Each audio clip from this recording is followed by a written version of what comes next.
trošičku ľavej nohy, lebo nás to točí trošku doľava.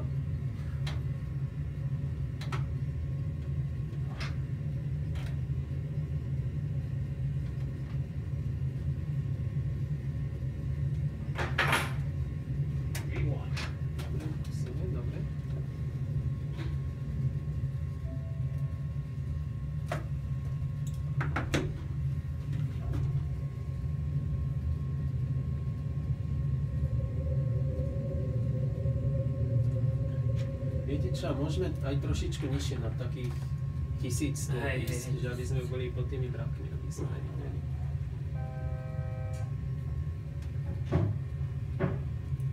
Dobre, takže teraz trošku od seba, lebo už príliš veľa stúpame.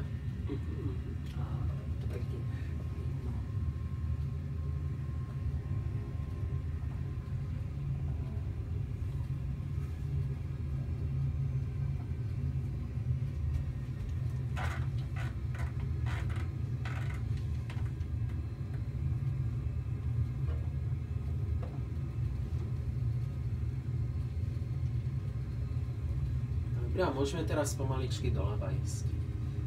Takže stále vlastne za tým ružovým krížikom.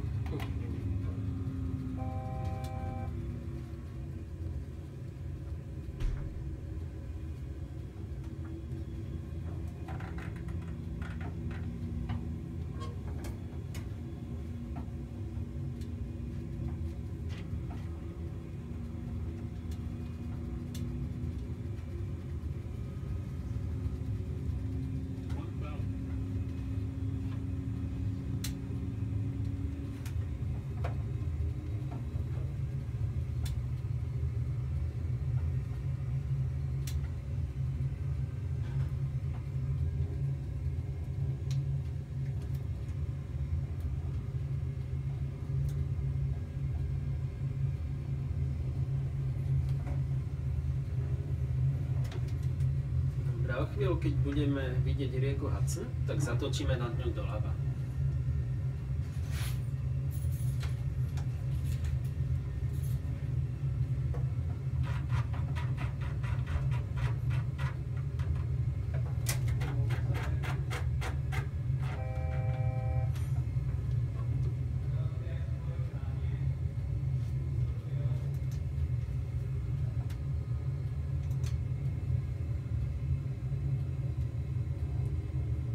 Super, a môžeme pomaličky doľava. Piloti sa čoho riadia? Viete čo, pri takomto počasí hlavne prístrojmi. Prístrojmi, však. Áno, áno. Lebo to by sme v 737 v živote nešli takto nízko. Však. Normálne, hej, hej.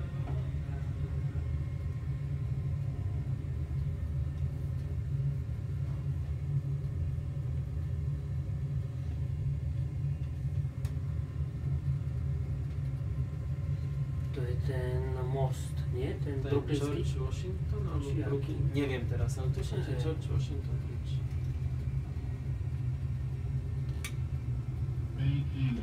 Je to jedna vec v tom filme, že čo to vyzeralo, že to tak preletel. Ale vlastne preletel to dosť veľkej výške. Dosť veľkej. Vlastne on pristával až tam úplne u Manhattanu. Sally sa volal ten film. Áno, a vlastne on bol tejto polohe a vlastne letisko LaGuardia je tam. Tam, aha. Teterboro je tam na pravej strane. Dobre, aby sme aj trochu Manhattanu videli, tak môžeme aj pod oblaky trošku.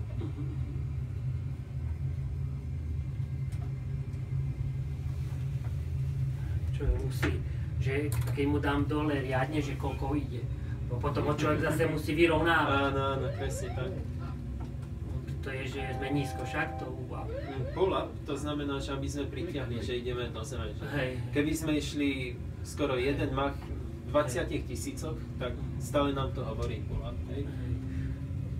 Lebo ja som pozrel tieto letecké katastrofy všetkých častí. Tak...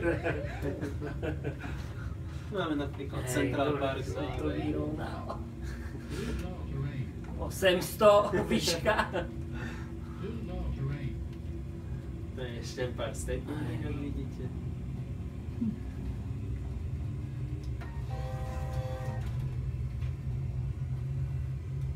The keď to študujete, tak takéto simulátory máte a tak to musíte rietať po... Viete čo, na škole máme simulátory, ale nie takéto, to sú také biedne. Ale tam sú, ako nie sú podľa reálneho lietadla, dajú sa tam vymeniť, čiže tuhy, že na helikopteru. Tam je dvojičky, kde padli a tu nám bude socha slobody za chvíľu. Áno, že tu už nie sú dvojičky.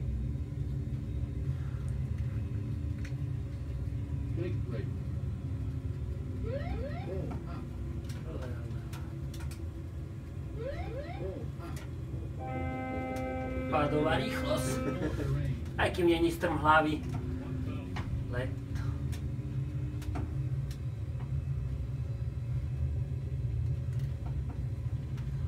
Dobre, a tam je socha slobody tam vpredu. No tak nás tam došikuj. No, či až tak nízko. Ako kľudne môžeme, ale tak začne to revať, že nemáme podvozok. Môžeme ísť nižšie? Ale začne to potom bípať a toto sa rozsvieti, že aby sme si vysunuli kolesa pod 900. Stíham to vyrovnať? Áno, pohode. Dobre, a teraz môžeme začať tú zakrutu od 270 doprava. Doprava.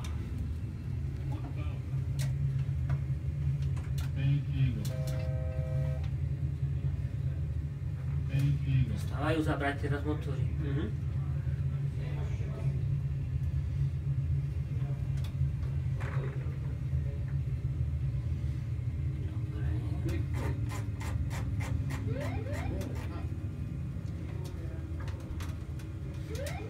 Vy máte koľko rokov?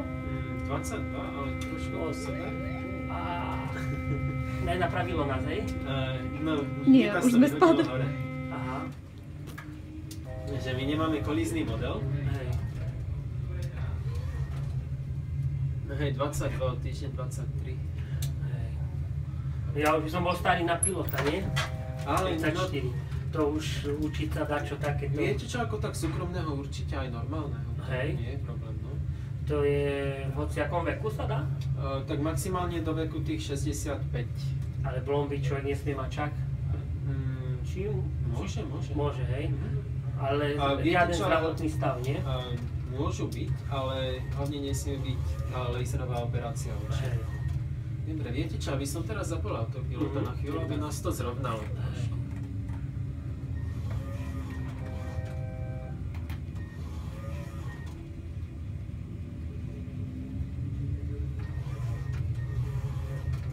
Oni aj pristávajú s autopilotom? Viete čo, s týmto sa dá pristať, aby to aj úplne samotné pristálo. Ale či piloti pristávajú s autopilotom? Záleží ako kedy, že keď je minimálna viditeľnosť, tak áno. Hej. Ale ak nie, tak nie je veľmi dôvod na to. Hej.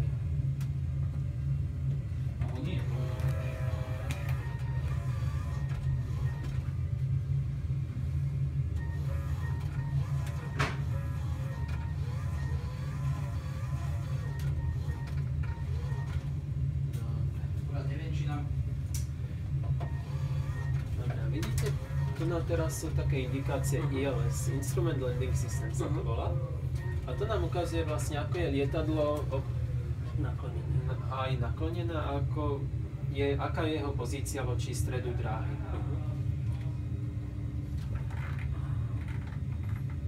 Trošičku spomalíme. A môžete stlačiť tento gombík APP, ten gombík Approach.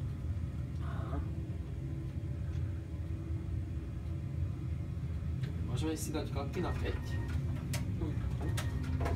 Dobrý deň. Dobrý deň.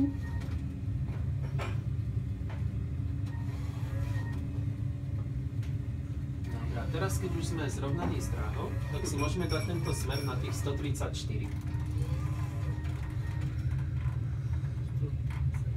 A môžeme znovu spomaliť na takých 170.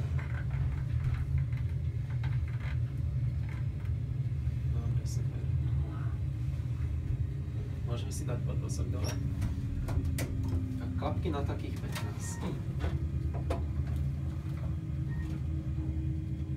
Teraz vlastne aj uvidíte, že aké to je, že keď sa pristáva podľa prístroju, že ako dráhu vidíme dosť skoro.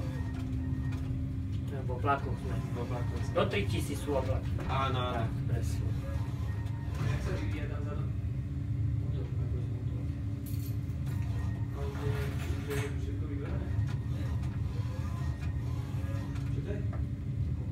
Dobre, teraz vidíte, ako sú tie rúžové kosoštvorce uprostred. Tak toto znamená, že sme zrovnaní s osou dráhy a toto znamená, že sme na glizáde. Že keby sme boli pod, tak to by bolo tu, keby nad, tak by to bolo niekde. Takže teraz o chvíľočku, keď vyjdeme s mrakou, tak dráha bude priamo pred nami. Môžeme si znovu spomaliť trošku. Na koľko? No na takých 160. Dobre, a klapky na 40 si môžeme. Už. Áno, áno.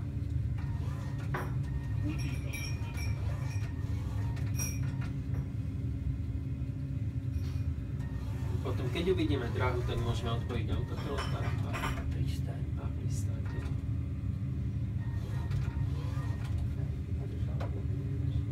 Dobre, a ešte jedna vec, môžeme rýchlosť na takých 150 teraz.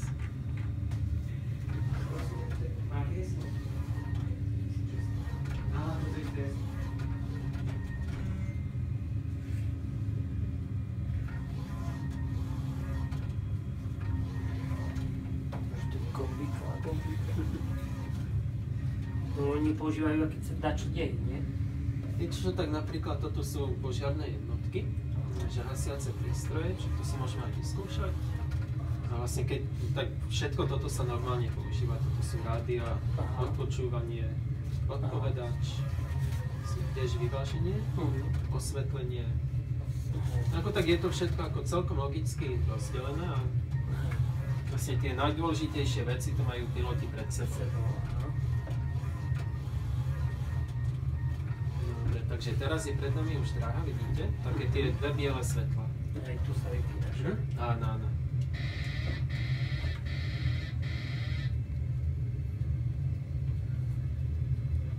Dobre, ale stále za tým krížikom.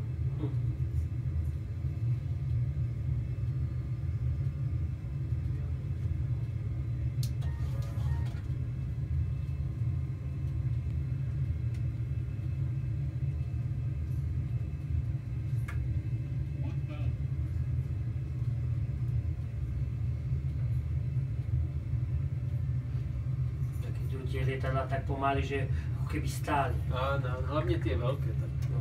Ale idú. Ale idú, áno. Zastálo to spadne dole. Vy ste sa ako rozhodli, že chcete byť, že chcete lietať? Viete čo, môj otec bol mechanik na MiG-21 a tak vlastne od tej doby vlastne stál o lietadlách.